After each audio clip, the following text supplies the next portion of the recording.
Hey, what's up, you guys? It's your girl Ash checking in with another video. So, today I got to get into something that I've been wanting to see, something I've been wanting to talk about. And of course, it's none other than the Unrivaled League. First of all, let's just give the Unrivaled League a round of applause just for how amazing the product is. Just all the reviews, even from the players saying that, like, they can pretty much get whatever they want. The facilities are amazing. The staff is amazing. Everything that they need is there. They can get massages, food. The weight room is available, accessible all the time. The gym is accessible all the time. So it's just dope to see. Like, we've never really seen anything like this except for like a bubble situation. But this is different. It's a completely different thing. They're staying in Miami in beautiful weather. Like, shout out to Unrivaled again for just creating such a great concept, and all the sponsors and all the people who support it, like, who are just putting their money and their belief into the future of women's sports. Like, shout out to everybody involved. All right. So with that behind us, so let's talk about the one-on-one tournament, y'all. So the one-on-one tournament is something that I don't think a lot of us have ever seen before, but it's been something personally for me that I've been anticipating, because if you grew up and you played basketball, one-on-one was just what you did when you was outside, and it's just dope to think that there's like this street ball element that kind of comes in, that you can kind of see people's moves and see how people would play outside of a team setting. Because I don't know if y'all know, but like, it's two completely different things. Playing one-on-one and actually playing on a team, two completely different mindsets, two completely different everything. Like, it's different. Um, so I was really interested to see, like, you know, like the type of bags some of these players had. Like, in my mind, I'm thinking, like, I know the type of players that's there. I had an idea, like, okay, this is going to be good for certain players and it's going to be horrible for other players, because some people work better in a team setting. They work better running off screens. They work better, high pick and rolls and all stuff like that. And then some people just like tell people to move out the way. Like, let me, what I'm saying, do my one-on-one stuff. So I was already like, man, I wonder how this is going to work with certain players. Another thing that was really interesting to me was just like how they had the post players playing against some of the guards and vice versa and stuff like that. I was like, how is this going to work? But it's actually really interesting to see. It's certain matchups like you would never see. Like, you'll see like Shakira Austin versus Chelsea Gray. You know what I'm saying? Like a post player versus, a point guard. Like, you never really would see that matchup. So it's just really entertaining. It's really different. It's cool to see how a post would guard a post would guard a guard, and a guard would guard a post, So I think it's dope. I think it's super dope. Also, in my mind, I'm thinking coming in like certain players. So I'm gonna tell y'all who I thought and who I think are good players for this, and who I think are the dark horse players who could actually win this for real, for real.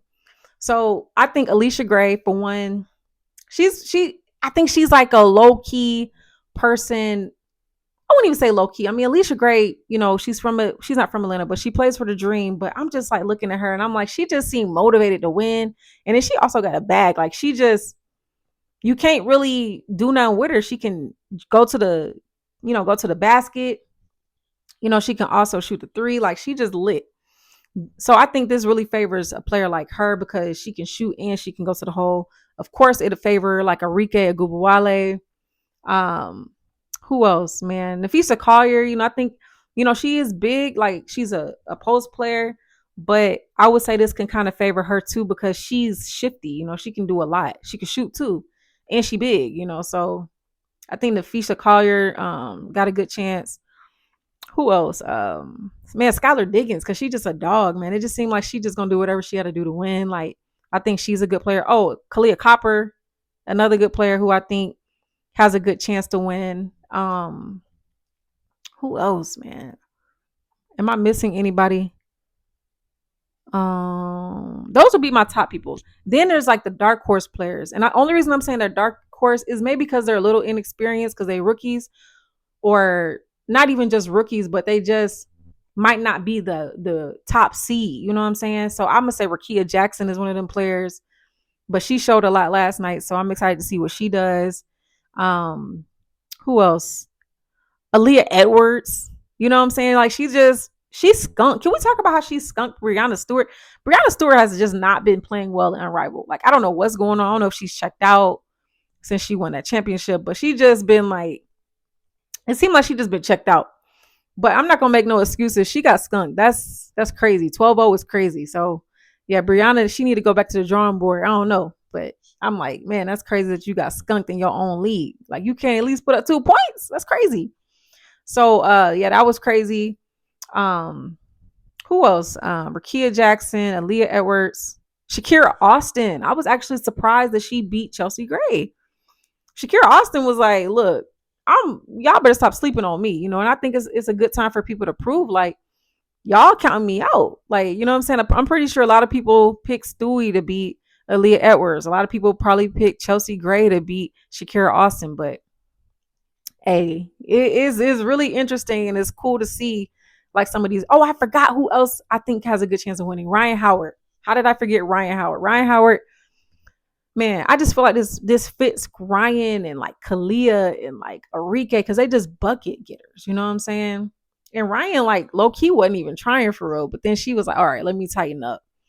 But yeah, so man, it's good. It's a good product. It's a really good product. It's entertaining, and like having actual guys, like my guy friends hit me up telling me like, I'm watching this over the NBA. You know what I'm saying? That's what they telling me. Like, I'm watching this over the NBA. It's entertaining. Like, they hit me up about how Stewie got skunked. This is good. This is good for the fact that men are tuning in as well, not just women. So we're starting to get, they're a little slow, but they're starting to get on board with the movement of growing women's basketball, growing women's sports, period. Because those women are talented. And I was watching last night. I'm like, man, it's I feel like the NBA need to take some notes. I'm gonna say that. I feel like they need to take some notes. Maybe, they revamping the All-Star game, but maybe they need to add a one-on-one tournament or something. I don't know. But man, let me see I'm gonna give y'all who I think gonna win it all. Let me see who I'm gonna put my stamp on. I'm gonna give y'all my top 3, and I'm gonna come back. Hopefully, if they all still in it, and then I'm gonna tell you who I think gonna win.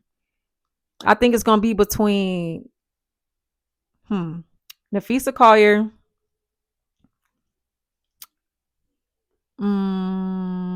Alicia Gray, Nafisa Collier, Alicia Gray. Who else, y'all? Dang, this is hard. Ryan Howard. Am I being biased because both of them played for Atlanta? Or dang, I forgot Arike. Oh my god. Oh my god, y'all. Okay, I'm gonna give y'all 4. I'm gonna put Arike in there. I'm gonna give y'all 5. Dang, this is hard, y'all.